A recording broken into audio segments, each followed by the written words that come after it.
Hello friends and welcome to study competitive YouTube channel.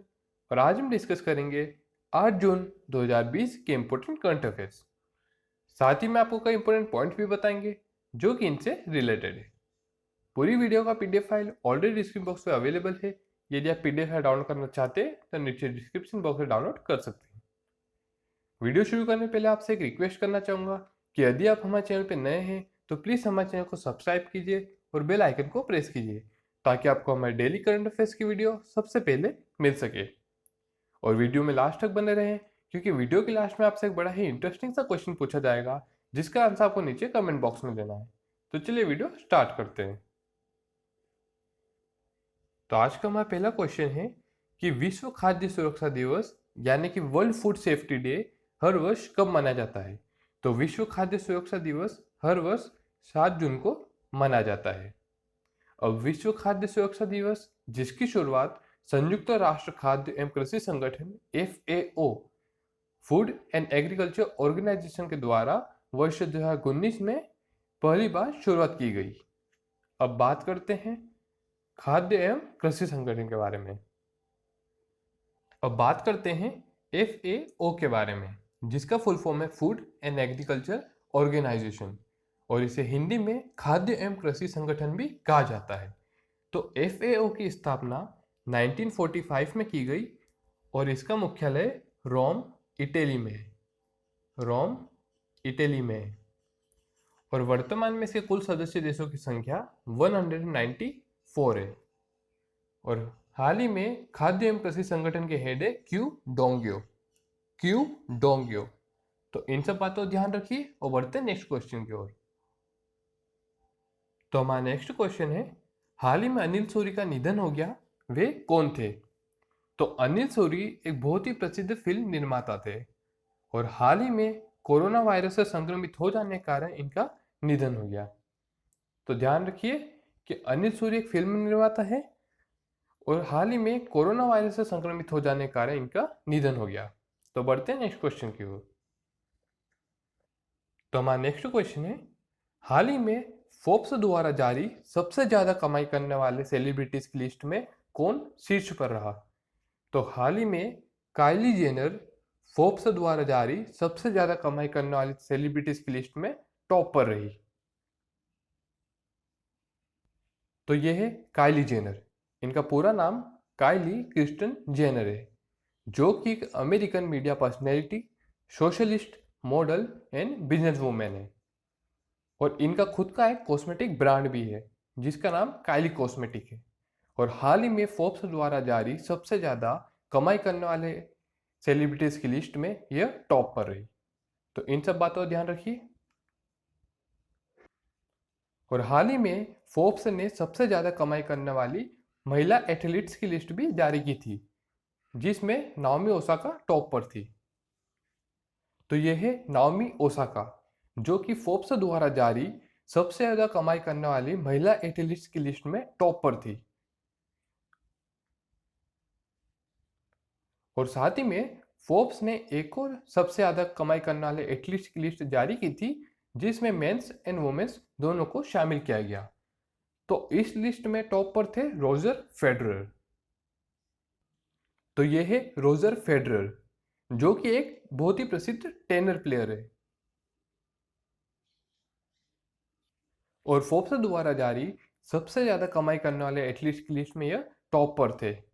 तो Roger Federer एक tennis player है, यह Switzerland के हैं और स्विट्जरलैंड सरकार ने इनके सम्मान में एक कॉइन भी जारी किया है। स्विट्जरलैंड सरकार ने रोजर फेडरर के सम्मान में एक सिक्का भी जारी किया है।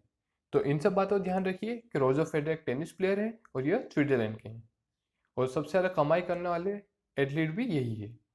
तो बढ़ते हैं नेक्स्ट क्वेश्चन की ओर। तो हमारा नेक्स्ट क्वेश्चन है हाल ही में थैंक्स मॉम नामक वृक्षारोपण कार्यक्रम कहाँ शुरू किया गया। तो हाल ही में थैंक्स मॉम नामक वृक्षारोपण कार्यक्रम मध्य प्रदेश में शुरू किया गया और इसे मध्य प्रदेश के सामाजिक न्याय एवं विकलांग कल्याण निर्देशालय इसके कैंपस में इसकी शुरुआत की गई जिसमें सामाजिक न्याय एवं विकलांग निर्देशालय के जितने भी कर्मचारी हैं वे पौधे लगाएंगे और हर पौधे का नाम अपनी माँ के नाम पर रखेंगे। तो ऐसा करने का उद्देश्य क्या है? तो ऐसा इसलिए किया जा रहा है ताकि इस योजना के द्वारा कर्मचारी और पौधे के बीच एक बॉन्ड बन सके, एक फीलिंग बन सके, जिस वजह से उस पौधे की अच्छी तरीके से केयर की जा सके, अच्छे तरीके से देखरेख की जा सके। इसीलिए थैंक्स मॉम नामक वृक्षारोपण कार्यक्रम शुरू किया गया है। अब बात करते हैं मध्य प्रदेश के बारे में। तो मध्य प्रदेश की स्थापना 1 नवंबर 1956 में की गई। 1 नवंबर 1956 में की गई और मध्य प्रदेश की कैपिटल है भोपाल और वर्तमान समय में मध्य प्रदेश के चीफ मिनिस्टर है शिवराज सिंह चौहान और वर्तमान समय में मध्य प्रदेश के गवर्नर है लालजी टंडन। और साथ ही में मध्य प्रदेश में जीवन अमृत योजना और जीवन शक्ति योजना की शुरुआत भी की गई। जीवन अमृत योजना के अंतर्गत सभी को फ्री में इम्यूनिटी बढ़ाने के लिए एक काढ़ा पिलाया जाएगा और जीवन शक्ति योजना यह महिलाओं के लिए रोजगार के अवसर प्रदान करने के लिए बनाई गई। जीवन शक्ति योजना के अंतर्गत महिलाएं 100% कॉटन से दोहरी परत वाले मास्क बनाएगी और पर मास्क को 11 रुपए में सरकार को बेचेगी। और साथ ही में मध्य प्रदेश में टॉप पेरेंट ऐप भी बनाया गया, टॉप पेरेंट ऐप, जो कि स्टूडेंट्स के लिए है। और साथ ही में मध्य प्रदेश पुलिस द्वारा FIR आपके द्वार नामक योजना भी शुरू की गई और मध्य प्रदेश में ही कौशल श्रमिकों के लिए रोजगार सेतु योजना भी शुरू की गई और मध्य प्रदेश में ही श्रम सिद्धि योजना और सबको मिलेगा रोजगार योजना भी शुरू की गई। और मध्य प्रदेश पुलिस के लिए मध्य प्रदेश सरकार द्वारा कर्मवीर पुरस्कार की भी शुरुआत की गई। तो मध्य प्रदेश से इतने सारे पॉइंट बनते हैं, इन्हें भी याद रखिए और बढ़ते हैं नेक्स्ट क्वेश्चन की ओर। तो हमारा नेक्स्ट क्वेश्चन है, हाल ही में DLF का नया अध्यक्ष किसे नियुक्त किया गया? तो हाल ही में राजीव सिंह को DLF का नया अध्यक्ष नियुक्त किया गया। तो DLF ये एक फाइनेंस कंपनी है जिसका full form Delhi land and finance limited है। Delhi land and finance limited है। इसकी स्थापना 1946 में की गई और इसका हेडक्वार्टर न्यू दिल्ली में है और इसके CEO का नाम मोहित गुजराल है, मोहित गुजराल। और राजीव सिंह यह अभी तक DLF के उपाध्यक्ष थे और अभी इन्हें DLF का नया अध्यक्ष बनाया गया है।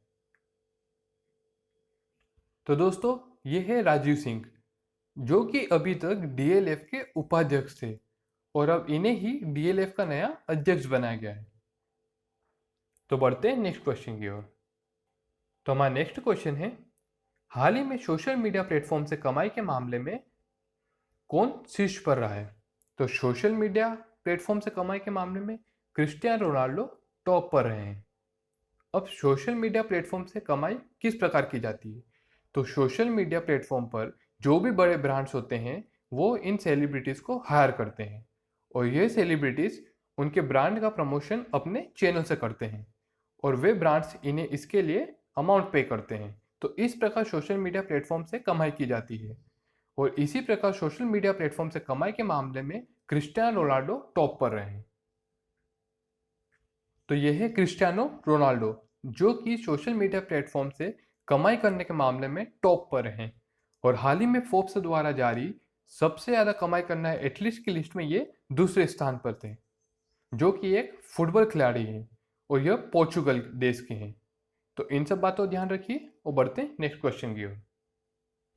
तो हमारा नेक्स्ट क्वेश्चन है, हाल ही में एडिडास ने किसे भारत में अपना नया ब्रांड एम्बेसडर नियुक्त किया? तो एडिडास ने मानुषी छिल्लर को भारत में नया ब्रांड एम्बेसडर नियुक्त किया। अब मानुषी छिल्लर, तो यह है मानुषी छिल्लर जो कि मिस वर्ल्ड 2017 है और हाल ही में एडिडास ने इन्हें ही भारत में अपना ब्रांड एम्बेसडर नियुक्त किया है। तो बढ़ते हैं नेक्स्ट क्वेश्चन की ओर। तो हमारा नेक्स्ट क्वेश्चन है, हाल ही में संयुक्त राष्ट्र रूसी भाषा दिवस कब मनाया गया?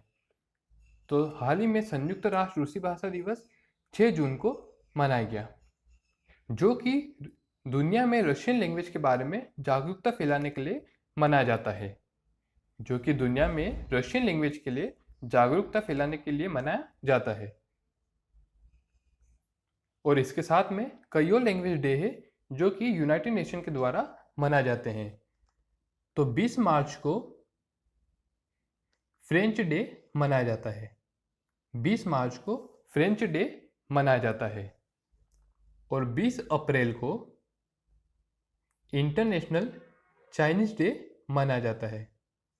20 अप्रैल को इंटरनेशनल चाइनीज डे मनाया जाता है। तो 20 मार्च को फ्रेंच डे मनाया जाता है, 20 अप्रैल को इंटरनेशनल चाइनीज डे मनाया जाता है और 23 अप्रैल को इंटरनेशनल इंग्लिश लैंग्वेज डे मनाया जाता है। और इसके साथ ही में 23 अप्रैल को ही स्पेनिश डे भी मनाया जाता है। तो 23 अप्रैल को इंग्लिश लैंग्वेज और स्पेनिश लैंग्वेज डे मनाया जाता है। और 18 दिसंबर को अरबी लैंग्वेज दिवस मनाया जाता है। अरबी लैंग्वेज दिवस मनाया जाता है। तो 20 मार्च को फ्रेंच दिवस, 20 अप्रैल को इंटरनेशनल चाइनीज डे, 23 अप्रैल को इंग्लिश और स्पेनिश लैंग्वेज डे और 18 दिसंबर को अरबी लैंग्वेज डे मनाया जाता है और इन्हें यूनाइटेड नेशन मनाता है। तो अब बात करते हैं यूनाइटेड नेशन के बारे में। तो यूनाइटेड नेशन की स्थापना हुई थी 1945 में। इसका हेडक्वार्टर न्यूयॉर्क अमेरिका में है। न्यूयॉर्क अमेरिका में। और वर्तमान में इसके कुल सदस्य देशों की संख्या है 193 और इसका 193वां सदस्य देश बना है दक्षिण सूडान। दक्षिण सूडान। और वर्तमान में इसके महानिदेशक है एंटोनियो गुटेरस। Antonio Guterres. तो यह है एंटोनियो गुटेरस जो कि यूनाइटेड नेशन के महानिदेशक हैं। और क्योंकि 24 अक्टूबर 1945 में यूनाइटेड नेशन की स्थापना हुई थी, इसलिए हर साल 24 अक्टूबर को यूनाइटेड नेशन डे भी मनाया जाता है। तो इन सब बातों का ध्यान रखिए। वो बढ़ते नेक्स्ट क्वेश्चन की ओर। तो हमारा नेक्स्ट क्वेश्चन है, हाल ही में किस बैंक ने समर ट्रीट्स अभियान को शुरू किया है? तो हाल ही में HDFC बैंक ने समर ट्रीट्स अभियान को शुरू किया है। इसके अंतर्गत लॉकडाउन के बाद जब भी शॉपिंग करना स्टार्ट की जाएगी तो पूरी इकोनॉमी लेवल में आएगी। तो HDFC बैंक ने अपने क्रेडिट कार्ड्स के लिए इस समर ट्रीट्स अभियान को शुरू किया है। इसमें नो कॉस्ट EMI की फैसिलिटी, नो डाउन पेमेंट की फैसिलिटी भी दी जाएगी। और यदि आप HDFC के क्रेडिट कार्ड से शॉपिंग करेंगे तो आपको 50% तक के रिवॉर्ड भी दिए जाएंगे। तो इस समर ट्रीट्स अभियान की शुरुआत की थी HDFC ने और इसके अंतर्गत ये फैसिलिटीज दी जाएगी। अब बात करते हैं HDFC बैंक के बारे में। तो HDFC बैंक की स्थापना 1994 में की गई और इसका हेडक्वार्टर मुंबई महाराष्ट्र में है। इसका हेडक्वार्टर मुंबई महाराष्ट्र में है और वर्तमान में इसके CEO है आदित्य पुरी। आदित्य पुरी। तो इन सब बातों का ध्यान रखिए और बढ़ते नेक्स्ट क्वेश्चन की ओर। तो हमारा नेक्स्ट क्वेश्चन है, हाल ही में safe online learning in the time of कोविड-19 नामक बुकलेट किसने लॉन्च की है? तो हमारे वर्तमान MHRD मंत्री रमेश पोखरियाल ने इस बुकलेट को लॉन्च किया है। अब इसके अंतर्गत जो भी बच्चे ऑनलाइन प्लेटफॉर्म से स्टडी कर रहे हैं उन्हें साइबर क्राइम के बारे में अवेयर करने के लिए और सिक्योरिटी के बारे में बताने के लिए यह safe online learning in the time of कोविड-19 नामक बुकलेट को लॉन्च किया गया है, जिसे हमारे MHRD मंत्री रमेश पोखरियाल ने लॉन्च किया है। तो ये है रमेश पोखरियाल जो कि वर्तमान में MHRD मंत्री है और हाल ही में इन्होंने ही safe online learning in the time of कोविड-19 नामक बुकलेट का शुभारंभ किया है। तो इन सब बातों का ध्यान रखिए और बढ़ते नेक्स्ट क्वेश्चन की ओर। तो हमारा नेक्स्ट क्वेश्चन है, हाल ही में राहुल श्रीवास्तव को किस देश में भारत का नया राजदूत नियुक्त किया गया? तो हाल ही में राहुल श्रीवास्तव को रोमानिया में भारत का नया राजदूत नियुक्त किया गया। अब बात आती है रोमानिया की। तो रोमानिया की कैपिटल है बुचारेस्ट। रोमानिया के प्रेसिडेंट है क्लाउस लोहानिस। रोमानिया की कैपिटल बुचारेस्ट और रोमानिया के प्रेसिडेंट है क्लाउस लोहानिस। तो ये है राहुल श्रीवास्तव। इन्हें ही रोमानिया में भारत का नया राजदूत नियुक्त किया है और अभी तक ये मिनिस्ट्री ऑफ एक्सटर्नल अफेयर्स यानी कि विदेश मंत्रालय में जॉइंट सेक्रेटरी के पद पर कार्यरत थे और अब इन्हें रोमानिया में भारत का नया राजदूत नियुक्त किया है। तो इन्हीं के साथ में कई और फॉरेन नियुक्तियां की गई है, तो उनके भी नाम याद रखिए। तो हाल ही में गायत्री कुमार को ब्रिटेन की हाई कमिश्नर नियुक्त किया है। गायत्री कुमार को ब्रिटेन की नई हाई कमिश्नर नियुक्त किया गया है। और साथ ही में सुशील कुमार सिंघल को पापुआ न्यू गिनी का हाई कमिश्नर नियुक्त किया गया है। सुशील कुमार को पापुआ न्यू गिनी का हाई कमिश्नर नियुक्त किया गया है। पापुआ न्यू गिनी की कैपिटल है पोर्ट मोर्सबी। पोर्ट मोर्सबी। और पूर्व एमईए स्पोक पर्सन रविश कुमार को फिनलैंड का एम्बेसडर नियुक्त किया है।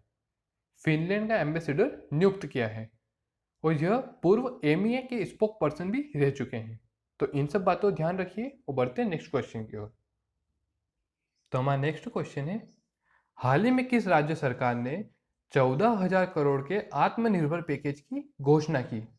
तो हाल ही में गुजरात सरकार ने 14,000 करोड़ के आत्मनिर्भर पैकेज की घोषणा की है। अब बात करते हैं गुजरात की।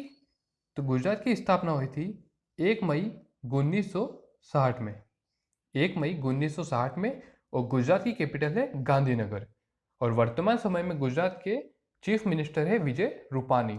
और वर्तमान समय में गुजरात के गवर्नर हैं श्री आचार्य देवव्रत। श्री आचार्य देवव्रत। और गुजरात पुलिस देश की पहली पुलिस बनी है जिन्हें टेजर गन प्रदान की गई है। तो इन सब बातों को भी ध्यान रखिए और बढ़ते हैं नेक्स्ट क्वेश्चन की ओर। तो हमारा नेक्स्ट क्वेश्चन है, हाल ही में किस राज्य सरकार ने खाद्य वन परियोजना की शुरुआत की है? तो हाल ही में केरल राज्य सरकार ने खाद्य वन परियोजना की शुरुआत की है। अब बात आती है केरल की। तो केरल की स्थापना 1 नवंबर 1956 में की गई। केरल की कैपिटल है तिरुवनंतपुरम। केरल के वर्तमान में चीफ मिनिस्टर है पिनराई विजयन। और केरल के वर्तमान समय में गवर्नर है आरिफ मोहम्मद खान। और केरल में ही पहला फूड फॉरेस्ट बना जा रहा है।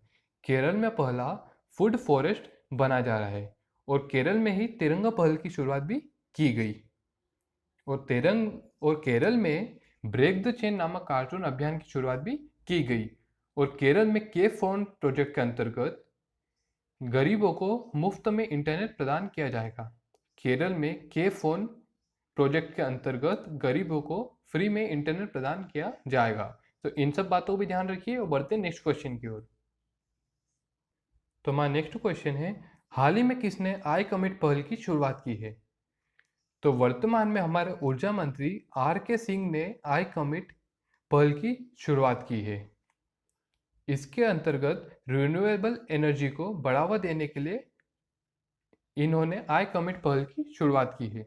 अब बात करते हैं रिन्यूएबल एनर्जी क्या होता है। तो वह एनर्जी जिन्हें हम बार बार यूज कर सकते हैं, जैसे जैसे सोलर एनर्जी, विंड एनर्जी। तो इन्हें हम बार बार यूज कर सकते हैं। तो ऐसी एनर्जी को बढ़ावा देने के लिए हमारे ऊर्जा मंत्री आर के सिंह ने आई कमिट पहल की शुरुआत की है। तो यह है आर के सिंह, जो कि हमारे ऊर्जा मंत्री हैं और इन्होंने ही रिन्यूएबल एनर्जी को बढ़ावा देने के लिए आई कमिट की पहल की है। तो बढ़ते हैं नेक्स्ट क्वेश्चन की ओर। तो हमारा नेक्स्ट क्वेश्चन है, हाल ही में किस एनजीओ को WHO पुरस्कार दिया गया? तो हाल ही में सीड्स को WHO के द्वारा पुरस्कार दिया गया। तो सीड्स को वर्ल्ड टोबैको डे अवार्ड मिला है, जो कि WHO द्वारा दिया गया है, क्योंकि सीड्स ने बिहार एवं झारखंड में तंबाकू, सिगरेट्स, ई सिगरेट्स को रोकने के लिए काफ़ी हद तक कथक प्रयास किए हैं, जिसके लिए उन्हें WHO के द्वारा पुरस्कार दिया गया। तो इन सब बातों को ध्यान रखिए। तो आज के करंट अफेयर्स भाई यही समाप्त होते हैं। अब मैं आपसे एक क्वेश्चन पूछूंगा, लेकिन उससे पहले मैं आपको लास्ट वीडियो में पूछे गए क्वेश्चन का आंसर दूंगा। तो लास्ट वीडियो में मैंने आपसे पूछा था कि MSME मंत्रालय के सचिव का नाम बताइए, और आपके ऑप्शंस थे अरविंद कुमार सिंह, कृष्णेंदु मजूमदार, अजीत कुमार या अनिल सिंघल। तो MSME मंत्रालय के सचिव है अरविंद कुमार सिंह, जो कि मैंने आपको कई वीडियो में बताया भी था। तो MSME मंत्रालय के सचिव है अरविंद कुमार सिंह और इन्हीं के साथ में एक और नियुक्ति की गई थी, वो थी मनोज आहूजा की, जो कि सीबीएसई के नए अध्यक्ष बने हैं। मनोज आहूजा, तो उनका नाम भी याद रखिए, ये भी बड़े इंपॉर्टेंट क्वेश्चन है। तो हमारा आज का क्वेश्चन है, हाल ही में विश्व पर्यावरण दिवस किस थीम के साथ मनाया गया? हाल ही में विश्व पर्यावरण दिवस यानी वर्ल्ड इन्वायरमेंट डे किस थीम के साथ मनाया गया? तो आपके ऑप्शन है we for nature, time for nature, world for nature या फिर पीपल फॉर नेचर। और इस क्वेश्चन का आंसर आपको नीचे कमेंट बॉक्स में देना है, और इस क्वेश्चन का सही आंसर मैं आपको कल की वीडियो में बताऊंगा। तो दोस्तों, आज के करंट अफेयर्स बस यहीं समाप्त होते हैं। कल फिर हाजिर होंगे नए करंट अफेयर्स की वीडियो के साथ में। तब तक वीडियो को लाइक कीजिए, शेयर कीजिए और चैनल को सब्सक्राइब कीजिए। और यदि आप चाहें तो आप हमें इंस्टाग्राम और ट्विटर पे भी फॉलो कर सकते हैं। इंस्टाग्राम और ट्विटर की लिंक मैंने ऑलरेडी डिस्क्रिप्शन बॉक्स में दे रखी है। वीडियो को पूरा देखने के लिए धन्यवाद।